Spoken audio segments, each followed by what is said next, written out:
ہوئی جس کی خودی پہلے نمودار، وہی مہدی وہی آخر زمانی۔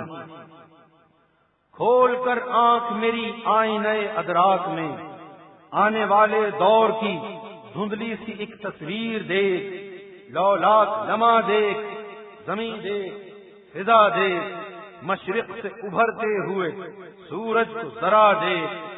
گزر گیا اب وہ دور ساقی کہ چھپ کے پیتے تھے پینے والے، بنے گا سارا جہاں میں خانہ، ہر ایک وعدہ خار ہوگا۔ زمانہ آیا ہے بے حجابی کا، عام دیدار یار ہوگا۔ سکوت تھا پردہ دار جس کا، وہ راز اب آشکار ہوگا۔ نکل کے صحرا سے جس نے روما کی سلطنت کو پلٹ دیا تھا، سنا ہے قدسیوں سے میں نے وہ شعر پھر ہوشیار ہوگا۔ تمام آسمانی کتابیں اور صحیفے اللہ کا دین نہیں ہے۔ ان کتابوں میں نماز، روزہ اور داڑیاں ہیں، جبکہ اللہ اس کا پابند نہیں۔ یہ دین نبیوں کی امتوں کو منور اور پاک صاف کرنے کے لیے بنائے گئے، جبکہ اللہ خود پاکیزہ نور ہے۔ اور جب کوئی انسان وصل کے بعد نور بن جاتا ہے تو پھر وہ بھی اللہ کے دین میں چلا جاتا ہے۔ اللہ کا دین پیار و محبت ہے، 99 ناموں کا ترجمہ ہے، اپنے دوستوں کا ذکر کرنے والا ہے، خود عشق، خود عاشق، خود معشوق ہے۔ اگر کسی بندہ خدا کو بھی اس کی طرف سے ان میں سے کچھ حصہ عطا ہو جائے تو وہ دین الہی میں پہنچ جاتا ہے۔ پھر اس کی نماز دیدار الہی اور اس کا شوق ذکر خدا ہے، حتیٰ کہ اس کی زندگی کی تمام سنتوں، فرضوں کا کفارہ بھی دیدار الہی ہے۔ جن فرشتے اور انسانوں کی مشترکہ عبادت بھی اس کے درجے تک نہیں پہنچ سکتی۔ ایسے ہی شخص کے لیے شیخ عبد القادر جیلانی نے فرمایا کہ جس نے وصال پر پہنچ کر بھی عبادت کی یا ارادہ کیا تو اس نے کفران نعمت کی۔ بلے شاہ نے فرمایا، اسا عشق نماز جدو نیتی ہے، اسا پل گئے مندر مسیحی ہے۔ علامہ اقبال نے کہا، اس کو کیا جانے بیچارے 2 رکعت کے امام۔ اس علم کے متعلق ابو ہریرہ نے فرمایا کہ مجھے حضور پاک سے 2 علم حاصل ہوئے، ایک تمہیں بتا دیا، اگر دوسرا میں تمہیں بتاؤں تو تم مجھے قتل کر دو۔ تاریخ گواہ ہے کہ جنہوں نے بھی اس علم کو کھولا شاہ منصور اور سرمد کی طرح قتل کر دیے گئے، اور آج گوہر شاہی بھی اس علم کی وجہ سے قتل کے دہانے پر کھڑا ہے۔ نبیوں کی شریعت کی پابندی امت کے لیے ہوتی ہے، ورنہ انہیں کسی عبادت کی ضرورت نہیں ہوتی۔ وہ شریعت سے پہلے ہی بلکہ روز عدل سے ہی نبی ہوتے ہیں، کیونکہ انہوں نے دین کو نمونے کے طور پر مکمل کرنا ہوتا ہے۔ ان کے کسی ایک رکن کے چھوڑنے یا فعل کو بھی امت سنت بنا لیتی ہے، اس وجہ سے انہیں محتاط اور صحب میں رہنا پڑتا ہے۔ کیا کوئی شخص یہ کہہ سکتا ہے کہ کوئی بھی نبی اگر کسی بھی عبادت میں نہ ہو تو کیا وہ دوزخ میں جا سکتا ہے؟ ہرگز نہیں۔ کیا کوئی شخص کہہ سکتا ہے کہ عبادت کے بغیر نبی نہیں بن سکتا؟ کیا کوئی یہ بھی کہہ سکتا ہے کہ علم سیکھ کے بغیر نبوت نہیں ملتی؟ پھر ولیوں پر اعتراض کیوں ہوتے ہیں، جبکہ ولایت نبوت کا نعم البدل ہے؟ یاد رکھیں، جنہوں نے رب کے دیدار کے بغیر وصال کا دعویٰ کیا یا خود کو اس مقام پر تصور کر کے نقل کی، وہ زندیق اور کاذب ہے۔ اور قرآن نے ایسے ہی جھوٹوں پر اللہ کی لعنت بھیجی ہے، جن کی وجہ سے ہزاروں کا وقت اور ایمان برباد ہوتا ہے۔ یہ کتاب ہر مذہب، ہر فرقے اور ہر آدمی کے لیے قابل غور اور قابل تحقیق اور منکران روحانیت کے لیے ایک چیلنج۔ فرمودات گوہر شاہی 3 حصے علم ظاہر کے ہیں اور 1 حصہ علم باطن کا ہے۔ ظاہری علم حاصل کرنے کے لیے کسی موسیٰ اور باطنی علم کے لیے کسی خضر کو تلاش کرنا پڑتا ہے۔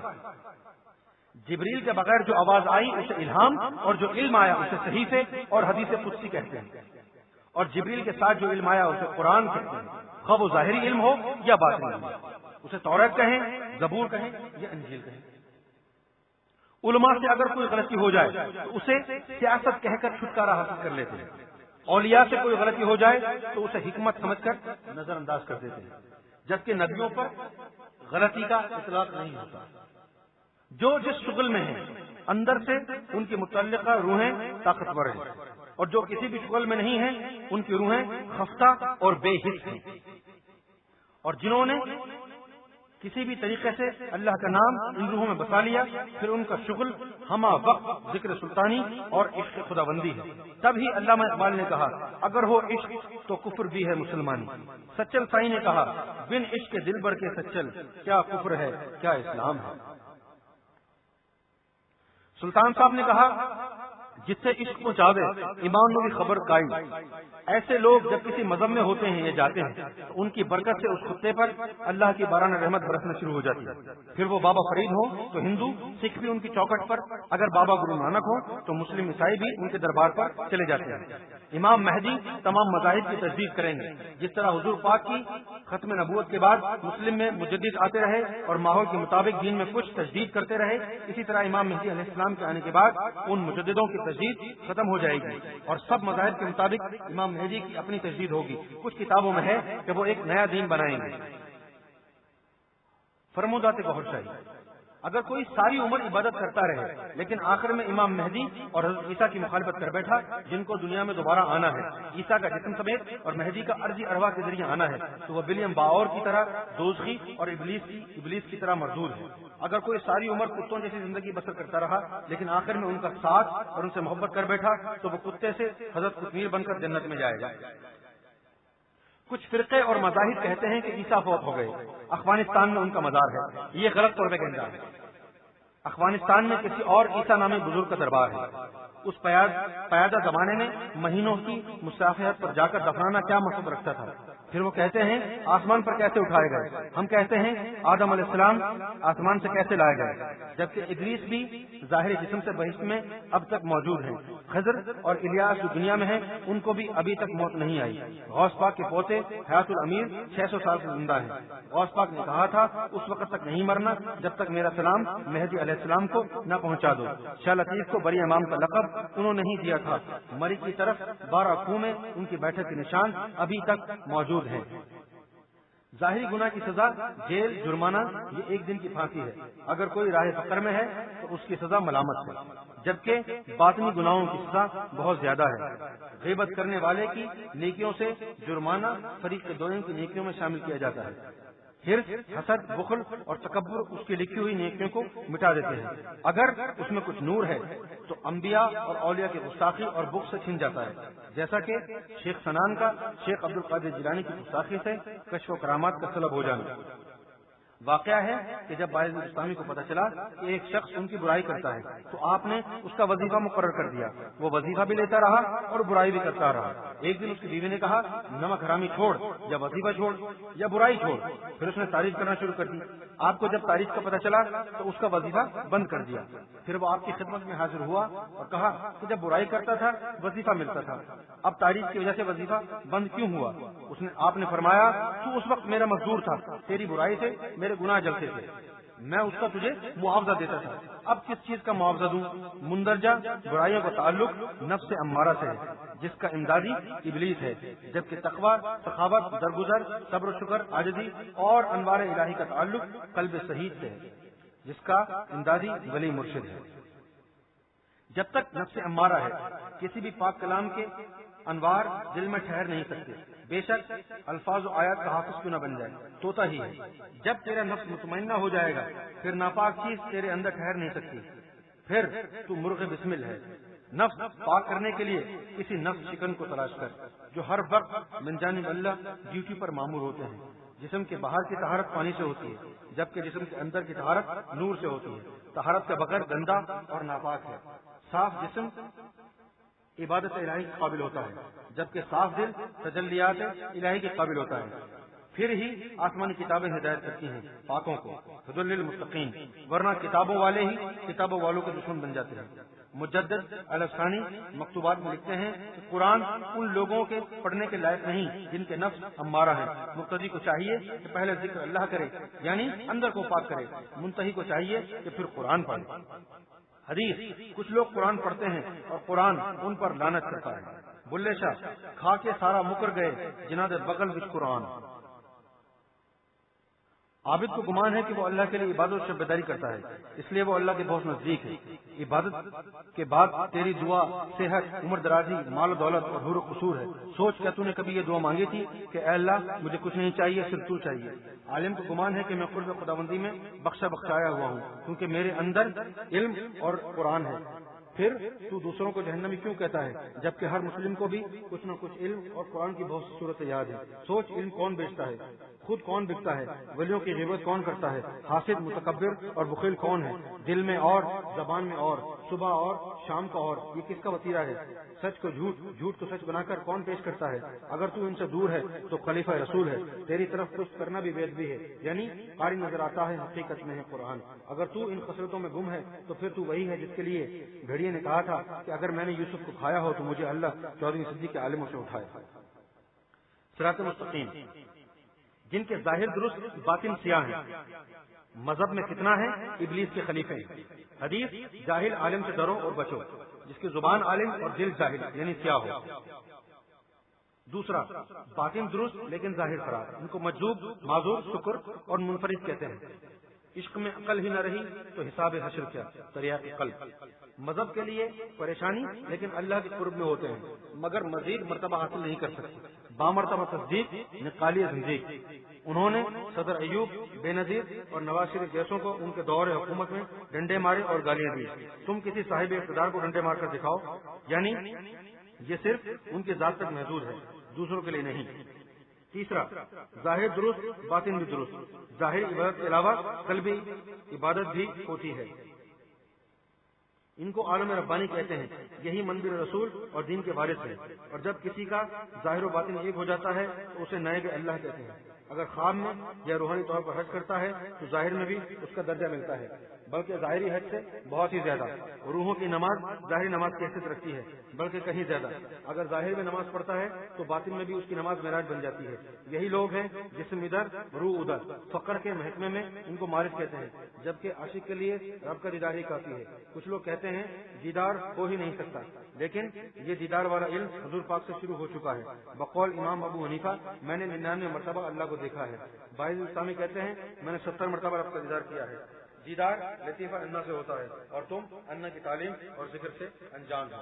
اللہ کا دوست، اگر کسی کو خلق خدا، کشف و کرامات اور فیض کی وجہ سے ولی مانتی ہے لیکن اس کے کسی فعل یا مذہب کی وجہ سے تو دل برداشتہ ہے، اس کی برائی کرنے سے بہتر ہے تو ادھر جانا چھوڑ دے۔ کیا خبر وہ کوئی منظور خدا ہو، شیخ بقا ہو، یا کوئی لال شہباز ہو، یا کوئی خضر ہو، یا صاحب بابا ہو، یا گرو نانک ہو، کوئی بلے شاہ ہو اور کوئی سدا سہاگن بھی ہو سکتا ہے۔ گوہر شاہی کا عالم انسانیت کے لیے انقلابی پیغام۔ مسلم کہتا ہے میں سب سے اعلیٰ ہوں، جبکہ یہودی کہتا ہے میرا مقام مسلم سے بھی اونچا ہے، اور عیسائی کہتا ہے میں ان دونوں سے بلکہ سب مذاہب والوں سے بلند ہوں کیونکہ میں اللہ کے بیٹے کی امت ہوں۔ لیکن گوہر شاہی کہتا ہے سب سے بہتر اور بلند وہی ہے جس کے دل میں اللہ کی محبت ہے، خواہ وہ کسی بھی مذہب سے نہ ہو۔ زبان سے ذکر و صلاۃ اس کی اطاعت اور فرما برداری کا ثبوت ہے، جبکہ قلب ذکر اللہ کی محبت اور رابطے کا وسیلہ ہے۔ بامرتبہ تصدیق نقالیہ زندگی، جھوٹی نبوت کا دعوے دار کافر ہے، جبکہ جھوٹی ولایت کا دعوے دار کفر کے قریب ہے۔ ولی دوست کو کہتے ہیں، اور دوست کا ایک دوسرے کو دیکھنا اور ہم کلام ہونا ضروری ہے۔ حضور نے بھی ایک مرتبہ صحابہ کو کہا تھا کہ کچھ کام صرف میرے کرنے کے ہیں، تمہارے لیے نہیں ہیں۔ ہر نمازی کی یہی دعا ہوتی ہے کہ اے اللہ مجھے ان لوگوں کا راستہ دکھا جن پر تیرا انعام ہوا تھا، جب تک اس کی روح بیت المعمور میں جا کر نماز نہ پڑھے، جسے حقیقی نماز کہتے ہیں، کیونکہ وہ نماز مرنے کے بعد بھی جاری رہتی ہے، جیسا کہ شب معراج میں بیت المقدس میں بھی سب نبیوں کے ارواح نے نماز پڑھی تھی، اور جب تک رب کا دیدار نہ ہو جائے تو اس وقت تک شریعت کی اتباع ضروری ہے۔ البتہ سست اور گنہگار لوگوں کے لیے بھی اللہ نے کچھ نعم البدل بنایا ہوا ہے۔ اللہ کے نام کا قلب ذکر بھی ظاہری عبادت اور گناہوں کا کفارہ کرتا رہتا ہے، اور کبھی نہ کبھی اسے اللہ کا محب اور روشن ضمیر بنا دیتا ہے۔ جب تمہاری نمازیں قضا ہو جائیں تو اللہ کا ذکر کر لینا، اٹھتے بیٹھتے حتیٰ کہ کروٹوں کے بل بھی۔ قرآن۔ ولیوں کا قرب، نسبت، نظر اور دعا بھی گناہگاروں کا نصیبہ چمکا اور دوزخ سے بچا لیتی ہے، جیسا کہ حضور نے امت کے گناہگاروں کی بخشش کے لیے حضرت عبادت کرنے سے بھی دعا کے لیے صحابہ کو بھیجا تھا۔ سخاوت، ریاضت اور شہادت سے بھی گناہوں کا کفارہ اور بخشش ہو سکتی ہے۔ عاجزی، توبہ طائب اور گریہ زاری بھی رب کو پسند ہے، جس کی وجہ سے نسوحہ جیسا کفن چور اور مردہ عورتوں کی بے حرمتی کرنے والا بخشا گیا۔ قرآن۔ ایک دن عیسیٰ نے شیطان سے پوچھا کہ تیرا بہترین دوست کون ہے؟ اس نے کہا کنجوس عابد۔ کہ وہ کیسے؟ اس کی کنجوسی اس کی عبادت کو رائیگاں کر دیتی ہے۔ پھر پوچھا تیرا بڑا دشمن کون ہے؟ اس نے کہا گنہگار سخی۔ کہ وہ کیسے؟ اس کی سخاوت اس کے گناہوں کو جلا دیتی ہے۔ خدا کے بندوں اور خدا کے مخلوق سے پیار کرنے اور خیال رکھنے والے، حق کا ساتھ اور انصاف کرنے والے لوگ بھی رب کی نظر کرم کے قابل ہو جاتے ہیں۔ علامہ اقبال تیسری چوتھی کے طالب علم اسکول سے واپس آئے تو ایک کتیا ان کے پیچھے چل پڑی۔ آپ سیڑھیوں پر چڑھ گئے اور وہ بے حسی سے دیکھتی رہی۔ آپ نے سوچا شاید بھوکی ہے۔ ان کے والد نے ان کے لیے ایک پراٹھا رکھا ہوا تھا، انہوں نے آدھا کتیا کو ڈال دیا، وہ فوراً کھا گئی۔ پھر بے حسی سے دیکھنے لگی، آپ نے باقی آدھا بھی اسے ڈال دیا اور خود سارا دن بھوکا رہے۔ رات کو ان کے والد کو بشارت ہوئی کہ تمہارے بیٹے کا عمل مجھے پسند آیا اور وہ میرا منظور نظر ہو گیا۔ جبکہ سبکتگین ہرنی کا بچہ جنگل سے اٹھا کر چل پڑا، دیکھا کہ گھوڑے کے پیچھے پیچھے ہرنی بھی دوڑ رہی ہے۔ سبکتگین رک گیا، دیکھا ہرنی بھی کھڑی ہو گئی اور اپنے منہ پر اس نے آسمان کی طرف اٹھا لیا۔ سبکتگین نے دیکھا کہ اس وقت اس کے آنسو بہ رہے ہیں اور سبکتگین نے بچے کو آزاد کر دیا۔ اس واقعے کے بعد سبکتگین پر اتنا اللہ کا کرم ہوا کہ رب کے نام پر اکثر رویا کرتا تھا۔ مولانا روم کہتے ہیں، یک زمانہ صحبت با اولیاء بہتر 100 سالہ طاعت بے ریا۔ ولی کی ایک لمحے کی صحبت 100 سالہ بے ریا عبادت سے بہتر ہے۔ حدیث قدسی، میں اس کی زبان بن جاتا ہوں جس سے وہ بولتا ہے، اس کے ہاتھ بن جاتا ہوں جس سے وہ پکڑتا ہے۔ ابو ذر غفاری، جو میں محشر میں لوگ ولی کو پہچان کر کہیں گے، اے اللہ میں نے اس کو وضو کرایا تھا، جواب آئے گا اس کو بخش دو۔ دوسرا کہے گا، یا اللہ میں نے اسے کپڑے پہنائے، یہ کھانا کھلایا تھا، جواب آئے گا اسے بھی بخش دو۔ اس طرح بھی بے شمار لوگ ان کے ذریعے بخشے جائیں گے۔ حدیث قدسی، جس کسی نے میرے ولی کے ساتھ دشمنی کری میں اس کے خلاف اعلان جنگ کرتا ہوں۔ اللہ کی جنگ ایک دن کا سر کاٹنا نہیں ہوتا، بلکہ ان کا ایمان کاٹ دیا جاتا ہے، جو اگلی ساری زندگی میں دوزخ میں روزانہ اذیت سے سر کٹتا رہے گا۔ جیسا کہ ولیم باور، جو بہت بڑا عالم اور عابد تھا، لیکن موسیٰ کی دشمنی کی وجہ سے دوزخ میں ڈال دیا گیا۔ لوگ کہتے ہیں رب عبادت سے ملتا ہے، ہم کہتے ہیں رب دل سے ملتا ہے۔ عبادت دل کو صاف کرنے کا ذریعہ ہے، اگر عبادت سے دل صاف نہیں ہوا تو رب سے بہت دور۔ حدیث، نہ عملوں کو دیکھتا ہوں نہ شکلوں کو، بلکہ نیتوں اور قلوب کو دیکھتا ہوں۔ البتہ عبادت سے جنت مل سکتی ہے، لیکن جنت بھی رب سے بہت دور ہے۔ یہ علم باطن صرف ان لوگوں کے لیے ہے جو حور و بہشت کی پرواہ کیے بغیر رب سے محبت، قرب اور وصال چاہتے ہیں۔ پھر بقول سورہ کہف، اللہ انہیں کسی ولی مرشد سے ملا دیتا ہے۔ جب اللہ تعالیٰ کسی بندے کی کسی بھی ادا سے مہربان ہو جائے تو اسے بڑے پیار سے دیکھتا ہے۔ اس کا پیار سے دیکھنا ہی بندے کے گناہوں کو جلا دیتا ہے، اور اس کے پاس بیٹھنے والے بھی نظر رحمت کی لپیٹ میں آ جاتے ہیں۔ رب کے دوست اصحاب کہف سوتے رہے یا مراقبے میں رہے، اللہ ان کو پیار سے دیکھتا رہا، جس کی وجہ سے ان کا ساتھی کتا بھی حضرت قطمیر بن کر جنت میں جائے گا۔ جب کہ شیخ فرید اللہ کی نظر رحمت میں آئے تو ساتھ بیٹھا ہوا چرواہا بھی رنگا گیا۔ جب اللہ ابو الحسن کی کسی ادا پر مہربان ہوا تو ہم کلامی کا سلسلہ شروع ہو گیا۔ ایک دن اسے کہا، اے ابو الحسن، اگر تیرے متعلق میں لوگوں کو بتا دوں تو لوگ تجھے پتھر مار مار کر ہلاک کریں گے۔ انہوں نے جواب دیا کہ اگر میں تیرے متعلق لوگوں کو بتا دوں کہ تو کتنا مہربان ہے تو تجھے کوئی سجدہ نہ کرے۔ رب نے کہا، ایسا کر، نہ تو بتا نہ ہم بتاتے ہیں۔ جب تیسری بار زید کو شراب کے جرم میں لایا گیا، صحابہ نے کہا، اس پر لعنت، بار بار اسی جرم میں آتا ہے۔ حضور پاک نے فرمایا، لعنت مت کرو، یہ اللہ اور اس کے حبیب سے محبت بھی کرتا ہے۔ جو اللہ رسول سے محبت کرتے ہیں دوزخ میں نہیں جا سکتے۔ بے شک اللہ کل مخلوق سے پیار کرتا ہے اور سب مخلوق کا خیال رکھتا ہے۔ معذور کیڑے کو بھی پتھر میں بھی رزق پہنچاتا ہے، لیکن جس طرح نافرمان اولاد کو سزا اور آگ کیا جاتا ہے، اسی طرح نافرمانوں اور گستاخوں کے لیے وہ قہار بن جاتا ہے۔ یقین کرو تمہیں بھی رب دیکھنا چاہتا ہے، لیکن تم انجان، لاپرواہ یا بدبخت ہو۔ جسے لوگ دیتے ہیں اسے روز صابن سے دھوتے ہو، روز کریم لگاتے اور خط بناتے ہو، اور جسے رب نے دیکھنا ہے کیا تو نے اسے کبھی دھویا ہے؟ حدیث، ہر چیز کو دھونے کے لیے کوئی نہ کوئی آلہ ہے، جبکہ جنوں کو دھونے کے لیے اللہ کا ذکر ہے۔